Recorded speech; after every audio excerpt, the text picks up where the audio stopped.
नमस्कार साथियों, मैं विनोद कुमार शर्मा।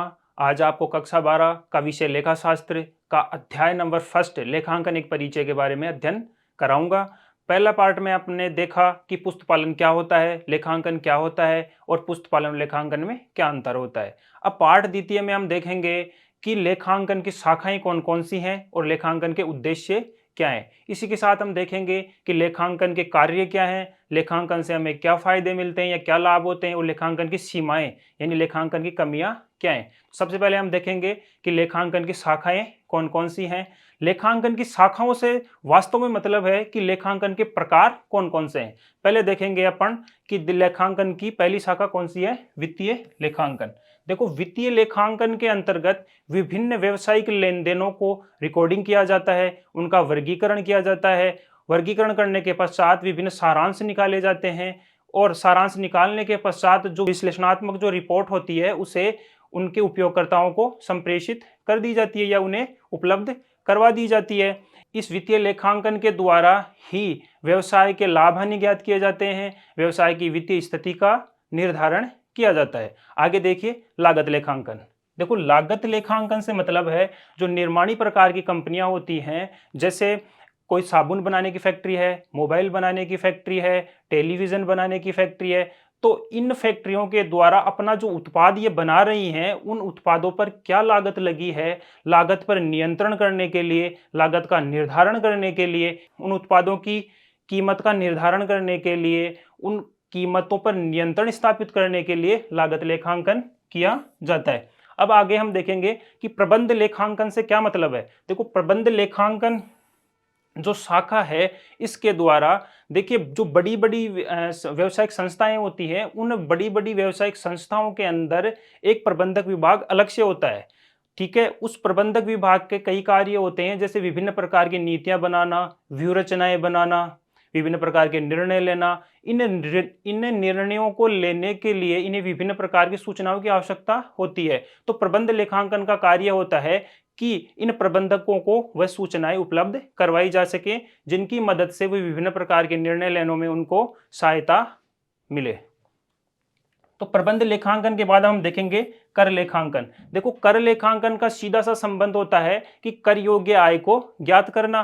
कर योग्य आय को ज्ञात करने के बाद में कि कितना कर चुकाना है, इसका निर्धारण करना किसके तहत आएगा, कर लेखांकन के तहत आएगा। अब देखिए आगे सामाजिक लेखांकन। देखो, सामाजिक लेखांकन से मतलब है कि व्यवसाय जो आपकी संस्था है उस व्यवसायिक संस्था ने समाज में रहकर समाज से जो लाभ लिया है उस लाभ के बदले में उसने क्या उनने उपलब्ध समाज को क्या उपलब्ध करवाया है। जैसे उनने कौन कौन सी सामाजिक सुविधाएं उपलब्ध करवाई है। सामाजिक सुविधाओं में आएगा जैसे चिकित्सा सुविधा है, शिक्षा सुविधा है। अब समाज ने इन सुविधाओं के बदले में क्या लागतें उठाई हैं। अब लागतों से मतलब है जैसे औद्योगिक अशांति है, कर्मचारियों का शोषण है, इन सब का लेखांकन लागत इस सामाजिक लेखांकन में किया जाता है। लेखांकन की शाखाओं के बाद में हम देखेंगे कि लेखांकन के उद्देश्य क्या क्या हैं। देखो, लेखांकन के उद्देश्यों से मतलब है कि किन कारणों के कारण हम लेखांकन करते हैं। देखिए लेखांकन के उद्देश्य। देखो, लेखांकन का पहला उद्देश्य है विभिन्न शेषों का पता लगाना। देखो, विभिन्न शेषों का पता लगाने से मतलब है कि आज जो पर्टिकुलर डेट है हमें किन्हीं लेन देनों को करने के लिए, जैसे मान लो हमें रोकड़ में माल खरीदना है, तो रोकड़ में माल खरीदने के लिए हमें रोकड़ की आवश्यकता होगी। रोकड़ का मतलब होता है कैश। तो अपन को ये पता ही नहीं है कि अपने पास कितना कैश है, तो हम ये लेन देन कैसे कर पाएंगे। इसलिए हमें विभिन्न शेषों का पता लगाना होता है। तो मान लो कि रोकड़ शेष का पता लगाने के लिए हम रोकड़ बुक देख लेंगे या रोकड़ खाता देख लेंगे। इस प्रकार लेखांकन का जो पहला उद्देश्य है वो ये होता है कि विभिन्न प्रकार के शेष यानी अपने पास आज जो पर्टिकुलर डेट है इस डेट पर कितनी संपत्तियां उपलब्ध हैं, कितने अपने दायित्व हैं, कितनी अपने पास रोकड़ है, इस बात का पता लगाने के लिए क्या करते हैं, लेखांकन। देखो, लेन देनों का अगला उद्देश्य है लेन देनों का ज्ञान कराना। देखो, लेखांकन का दूसरा उद्देश्य होता है लेन देनों का ज्ञान कराना। लेन देनों का ज्ञान कराने से मतलब है कि आपने एक महीने पहले कोई लेन देन किया है उसको जानना है कि उस लेन देन के बारे में कोई विवरण जानना है, तो हम लेखांकन की सहायता से आराम से आसानी से देख सकते हैं। जैसे 2 महीने पहले मैंने कितने रुपए का क्रय किया था, कितना विक्रय किया था, ये देखना हो तो हम लेखांकन की सहायता से देख सकते हैं। क्रय देखना होगा तो हम क्रय बुक देख लेंगे, विक्रय देखना होगा तो विक्रय बुक देख लेंगे। ठीक है, ऐसे ही तीसरा उद्देश्य क्या होगा, शुद्ध लेखांकन का तीसरा उद्देश्य है लाभ हानि ज्ञात करना। देखिए, लेखांकन का मुख्य उद्देश्य यही होता है कि व्यवसाय ने लेखा वर्ष के दौरान कितना लाभ कमाया है या उसे कितनी हानि उठानी पड़ी है। तो व्यवसाय ने एक लेखा वर्ष के दौरान कितना लाभ या हानि उठाई है, इसका ज्ञान किसके द्वारा होगा, हमें लेखांकन के द्वारा होगा। और लेखांकन में लाभ हानि ज्ञात करने के लिए लाभ हानि खाता बनाया जाता है। देखिए, अगला उद्देश्य क्या होगा, लेखांकन का वित्तीय स्थिति का ज्ञान कराना। देखिए, लेखांकन के द्वारा ही वित्तीय स्थिति का पता लगाया जा सकता है, क्योंकि लेखांकन के द्वारा जब वित्तीय विवरण बनाते हैं तो उसमें स्थिति विवरण बनाया जाता है। स्थिति विवरण के अंदर सभी प्रकार की संपत्तियां और दायित्वों को दिखाया जाता है। तो इन दोनों की तुलना करके अपन वित्तीय स्थिति का पता लगा सकते हैं। देखो, लेखांकन का अगला उद्देश्य क्या होता है, सभी संबंधित पक्षों को सूचना मिलना। यानी व्यवसाय से जितने भी संबंधित पक्षकार हैं, जैसे उसका व्यवसाय का स्वामी है, व्यवसाय के कोई लेनदार हैं, व्यवसाय के कोई देनदार हैं, या व्यवसाय में कोई निवेश करना चाहता है, तो ये जो विभिन्न पक्षकार हैं उन सभी पक्षकारों को लेखांकन के द्वारा सूचनाएं उपलब्ध करवा दी जाती हैं। अगला देखो, वैधानिक दायित्वों को पूरा करना। देखो, वैधानिक दायित्वों से मतलब है कि सरकार के द्वारा विभिन्न विधानों का निर्माण किया जाता है। जैसे कंपनी अधिनियम है, कर अधिनियम है। इन अधिनियमों के तहत व्यवसाय को कर विवरणी जमा करानी होती है, विभिन्न प्रकार के वित्तीय विवरणों को प्रदर्शित करना होता है। तो ये कर जमा करवाने के लिए और वित्तीय विवरणों का प्रदर्शन करने के लिए हमें लेखांकन की आवश्यकता पड़ती है। आगे देखिए, लेखांकन के उद्देश्य देखने के बाद हम देखेंगे कि लेखांकन के कार्य क्या होते हैं। देखो, लेखांकन के कार्य से मतलब है कि लेखांकन हम क्यों करते हैं, लेखांकन करने का कारण क्या है। तो देखिए, सबसे पहला कारण होता है विधिपूर्वक अभिलेखन करना। देखो, अभिलेखन करने से मतलब है जब भी कोई लेन देन आपके व्यवसाय में होगा, जैसे आपने माल खरीदा, विक्रय किया, संपत्तियां खरीदी, संपत्तियों का विक्रय किया, तो ऐसे व्यवसायिक लेन देन जब भी होंगे तब भी उनका लेखा कर लिया जाएगा। लेखा पुस्तकों में किया जाता है। यानी पहला कार्य क्या होगा, विधि पूर्वक अभिलेखन करना। देखिए, लेखांकन का दूसरा कार्य क्या है, वित्तीय परिणामों का संप्रेषण करना। देखिए, सबसे पहले देखिए कि वित्तीय परिणाम क्या होते हैं। वित्तीय परिणामों से मतलब है कि व्यवसाय ने लेखा वर्ष के दौरान कितना लाभ कमाया है या उसे कितनी हानि उठानी पड़ी है। ठीक है, तो दूसरा कार्य क्या होता है, वित्तीय परिणामों के संप्रेषण से मतलब है कि व्यवसाय ने कितना लाभ उठाया है या कितनी हानि हुई है, इसका संप्रेषण करना, यानी इसका ज्ञान स्वामी को करवाना। आगे देखिए, वैधानिक दायित्वों की पूर्ति करना। वैधानिक दायित्वों की पूर्ति करने से मतलब अभी मैंने उद्देश्यों में बताया था आपको कि विभिन्न प्रकार के जो विधान बनाए गए हैं सरकार के द्वारा, उनकी पूर्ति करना। जैसे कर विवरणी जमा करवाना, विभिन्न प्रकार के वित्तीय विवरणों का प्रदर्शन करना। वित्तीय विवरणों में लाभ हानि खाता आता है, व्यापार खाता आता है, स्थिति विवरण आता है, कैश फ्लो स्टेटमेंट आता है, कोई कैश फ्लो स्टेटमेंट, रोकड़ पर हुआ विवरण। आगे देखिए, दायित्वों का निर्धारण करना। देखिए, जब व्यवसायिक संस्थान बड़ी होती है तो उसको सिस्टमेटिक वर्गीकरण कर दिया जाता है। जैसे उसके विभिन्न विभाग बना दिए जाते हैं। जैसे क्रय का कार्य करने के लिए क्रय विभाग बना दिया जाता है, विक्रय का कार्य करने के लिए विक्रय विभाग बना दिया जाता है, मानव संसाधनों से संबंधित कार्य करने के लिए मानव संसाधन विभाग बना दिया जाता है। अब इन तीनों विभाग जो बनाए गए हैं, इन सभी का अलग अलग लेखांकन किया जाएगा। अब अलग अलग लेखांकन किए जाने से अगर कोई इन लेखांकन में कोई त्रुटि होती है या अन्य किसी प्रकार की कोई त्रुटि होती है, तो उस त्रुटि का निर्धारण किया जा सकता है और उस त्रुटि के लिए कौन जिम्मेदार है, इसका दायित्व भी निर्धारित किया जा सकता है। यह किसके द्वारा किया जाता है, लेखांकन के द्वारा। आगे देखिए, निर्णय लेना। देखो, निर्णय लेने के लिए किसी भी प्रकार का कोई भी निर्णय लेने के लिए विभिन्न प्रकार की सूचनाओं की आवश्यकता होती है। अब उन जो भी वित्तीय प्रकार के निर्णय होते हैं, उन्हें लेने के लिए वित्तीय सूचनाओं की आवश्यकता पड़ती है। इन वित्तीय सूचनाओं की प्राप्ति हमें किसके द्वारा होती है, लेखांकन के द्वारा। अब हम देखेंगे कि लेखांकन के लाभ क्या क्या है। देखिए, पहला लाभ क्या है लेखांकन का, व्यवसाय के बारे में वित्तीय जानकारी। यानी लेखांकन का जो पहला लाभ है वो है व्यवसाय के बारे में वित्तीय जानकारी का पता लगाना। यानी देखो लेखांकन के द्वारा जो व्यवसाय की वित्तीय स्थिति होती है उसकी जानकारी हम वित्त स्थिति विवरण के द्वारा ले सकते हैं। व्यवसाय के वित्तीय परिणाम क्या है ये हमें लाभ हानि खाते के द्वारा ले सकते हैं। तो पहला लाभ क्या है, व्यवसाय की वित्तीय जानकारी हमें प्राप्त हो जाती है। दूसरा देखिए प्रबंध में सहायक। देखो लेखांकन प्रबंध में सहायक कैसे है, क्योंकि प्रबंधकों को विभिन्न प्रकार के निर्णय लेने होते हैं। अब निर्णय लेने के लिए विभिन्न प्रकार की सूचनाओं की आवश्यकता पड़ती है। अब इन सूचनाओं की प्राप्ति हमें किसके द्वारा होती है, लेखांकन के द्वारा होती है। ठीक है, तो अपन समझ सकते हैं कि लेखांकन से प्रबंध में सहायता मिलती है। अगला देखिए, याद रखने की आवश्यकता नहीं। आप सभी को पता है कि जब भी व्यवसायिक लेन देन होता है उसका हम लेखा कर लेते हैं। अब हमने अगर किसी लेन देन का लेखा कर लिया है तो अब उसे याद रखने की आवश्यकता नहीं है। हम 6 महीने बाद, 2 महीने बाद, 2 वर्ष बाद जब भी लेखा पुस्तकों को देखेंगे तो हम उस लेन देन को देख सकते हैं, उसके बारे में विवरण को जान सकते हैं। ठीक है, तो अगला देखिए, तुलनात्मक अध्ययन को सुगम बनाना। देखिए लेखांकन सिस्टमेटिक प्रकार से किया जाता है, इसलिए जो करंट लेखा ईयर है उसकी तुलना पिछले वर्षों से की जा सकती है और एक व्यवसाय के लाभों की तुलना दूसरे व्यवसाय के लाभों से की जा सकती है।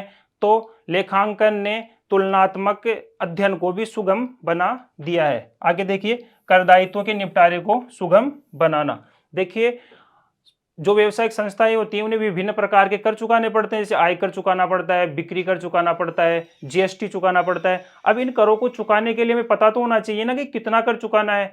कितना कर चुकाना है ये ज्ञात करने के लिए हमें लेखांकन की आवश्यकता पड़ती है। इसलिए हम कह सकते हैं कि कर दायित्वों की पूर्ति करने के लिए हमें लेखांकन मदद करता है। आगे देखिए, ऋण की प्रक्रिया को सुगम बनाना। जब भी किसी व्यवसाय को लोन लेना होता है, ऋण लेना होता है, तो वो किसके पास लेगा, बैंक के पास या किसी वित्तीय संस्था के पास। अब बैंक या कोई भी वित्तीय संस्था आपको लोन क्यों देगी, सबसे पहले वो देखेगी कि आपकी वित्तीय स्थिति कैसी है, यानी आपके पास कितनी संपत्तियां हैं, आपके दायित्व कितने हैं। फिर देखेगी आपका प्रदर्शन, यानी वो देखेगी कि आप कितना लाभ कमा रहे हैं, कहीं आप हानि में तो नहीं है। इन सब बातों का पता जो वित्तीय संस्थान और जो बैंक है वो किससे लगाएंगे, आपके लेखा पुस्तकों को देखकर लगाएंगे। ठीक है, यानी आपको अगर ऋण लेना है तो आप लेखा पुस्तकों की सहायता से आसानी से ले सकते हैं। आगे देखिए, अदालत में साक्ष्य के रूप में मान्य। देखिए अदालत है, जो कोर्ट है, किसी भी सिस्टमेटिक वे से अगर कोई एविडेंस तैयार किया गया है तो उसको मानती है। अब आपको पता है कि लेखांकन एक सिस्टमेटिक प्रकार से बनाया जाता है, इसलिए हम अपने लेखांकन के द्वारा जो पुस्तकें अपन ने बनाई हैं उनको हम अदालत के अंदर एविडेंस के रूप में प्रस्तुत कर सकते हैं। अगला देखिए, व्यवसाय को बेचना सुगम।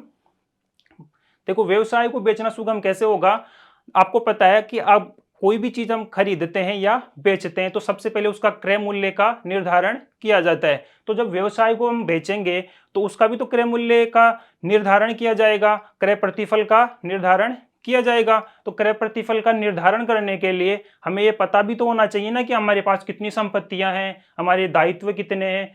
तो ये हमें लेखांकन के द्वारा ही उपलब्ध होता है, क्योंकि लेखांकन में स्थिति विवरण बनाया जाता है। स्थिति विवरण के अंदर जितनी भी व्यवसाय की संपत्तियां होती है और दायित्व होती हैं उनका विवरण लिखा हुआ रहता है। तो उनकी सहायता से आसानी से हम क्रय प्रतिफल निकाल सकते हैं और व्यवसाय को बेच सकते हैं। अगला देखिए, दिवालिया की स्थिति में सहायक। देखो दिवालिया की स्थिति में सहायक ऐसे होगा कि जब भी कोई व्यवसाय दिवालिया घोषित कर दिया जाता है तो उन्हें अपने जो पिछले व्यवसायिक लेन देन होते हैं उन्हें उनके बारे में स्पष्टीकरण देना होता है। अब अगर आपने अच्छे तरीके से सिस्टमेटिक वे में लेखांकन किया है तो आप आसानी से स्पष्टीकरणों को दे पाएंगे। अब हम लेखांकन के लाभ अपन ने देखे, लाभ देखने के बाद हम देखेंगे कि लेखांकन की सीमाएं या लेखांकन की कमियां क्या क्या हैं। तो देखिए लेखांकन की सीमाएं। देखो पहला क्या होगा, गैर मौद्रिक घटनाओं को छोड़ दिया जाता है। देखो लेखांकन में मैं आपको जब पुस्तपालन पढ़ाया था तभी मैंने बताया था कि लेखांकन में उन ही लेन देनों का लेखा किया जाएगा जिनका मापन मुद्रा के रूप में किया जाता है, और गैर मौद्रिक जो लेन देन होंगे उनको छोड़ दिया जाता है। तो देखो लेखांकन की पहली कमी यही होती है कि इसमें गैर मौद्रिक जो घटनाएं होती हैं उनको छोड़ दिया जाता है, उनका लेखा नहीं किया जाता है। देखो गैर मौद्रिक जो घटनाएं या लेन देन होंगे जैसे ऐसे होंगे कि व्यवसाय ने 10 मजदूरों को हायर किया या नियुक्त किया। अब इसका कोई लेखा नहीं किया जाएगा जब तक इसके बदले में हमने कोई पैसा नहीं चुकाएंगे, तब तक इसका लेखा नहीं किया जाएगा। अब जैसे मान लो कोई प्रबंधक है, उसने बहुत अच्छा व्यवसाय को लाभ कमा कर दिया, अब इसका लेखा भी व्यवसाय की लेखा पुस्तकों में नहीं किया जाएगा। यानी लेखांकन की सबसे पहली कमी क्या है कि गैर मौद्रिक लेन देनों को छोड़ दिया जाता है। देखिए दूसरी कमी क्या है, स्थायी संपत्तियों का लेखा मूल लागत पर किया जाता है। देखिए स्थायी संपत्तियों से मतलब है कि वे संपत्तियां जो व्यवसाय में 1 वर्ष से अधिक के लिए रहती हैं और उन्हें व्यवसाय के संचालन के लिए रखा जाता है। इसी के साथ ऐसी संपत्तियां जिनको पुनः विक्रय के लिए नहीं खरीदा जाता है, तो वो कौन सी संपत्तियां होती हैं? स्थायी संपत्तियां होती हैं। अब इन स्थायी संपत्तियों का लेखा पुस्तकों में लेखा कौन सी लागत पर किया जाता है? मूल लागत पर। अब देखो एक बार जब संपत्तियों का हम लेखा मूल लागत पर कर लेते हैं, तो वर्ष दर वर्ष इस मूल लागत पर ही लेखा पुस्तकों में संपत्तियों को दिखाया जाता है।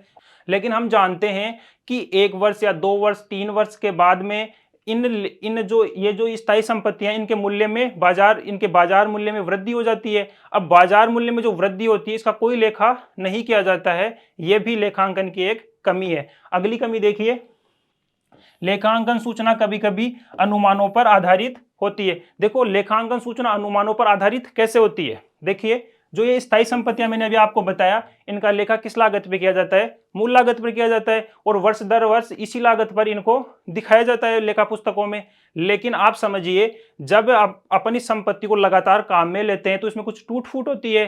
अब इस टूट फूट के कारण इसके मूल्य में कमी होती है। ये मूल्य में जो कमी होती है इसे मूल्यह्रास कहते हैं। अब इस मूल्यह्रास कितना हुआ, किस दर से इसकी संपत्ति के मूल्य में कमी की जाए, ये अनुमान पर आधारित होता है। जैसे संपत्ति के मूल्य में 5% कमी की जाए, 10% कमी की जाए, 15% कमी की जाए, ये जो परसेंट है इनका निर्धारण अनुमानों पर आधारित रहता है। इसलिए हम कह सकते हैं कि जो लेखांकन की सूचनाएं होती हैं वो अनुमानों पर आधारित होती हैं, और अनुमान सही हो ये जरूरी तो नहीं होता है। अगली कमी देखिए, लेखांकन सूचनाएं निष्पक्ष नहीं होती है। देखो लेखांकन सूचनाएं निष्पक्ष कैसे नहीं होती है? अभी मैंने आपको बताया कि जैसे मान लो 5% मूल्यह्रास की दर लगाया, 10% भी लगा सकते हैं, 15% भी लगा सकते हैं। अब आप देखिए, अगर व्यवसाय का जो लेखाकार है, लेखाकार से मतलब है जो लेखा पुस्तकों को बनाता है, अब मान लीजिए लेखाकार ने 5% की दर से मूल्यह्रास लगाया या 5% की दर से स्थायी संपत्तियों के मूल्य में कमी की। वो ऐसा क्यों करेगा कि जब वो अगर उससे व्यवसाय के लाभ अधिक दिखाने हैं तो वो 5% से ही स्थायी संपत्तियों के मूल्य में कमी करेगा। अगर उसे हानि दिखानी है तो वो 15% से स्थायी संपत्ति के मूल्य में कमी कर देगा। इसलिए अपन सीधा सीधा समझ सकते हैं कि ये जो लेखांकन सूचनाएं होती है वो निष्पक्ष नहीं होती हैं। धन्यवाद साथियों।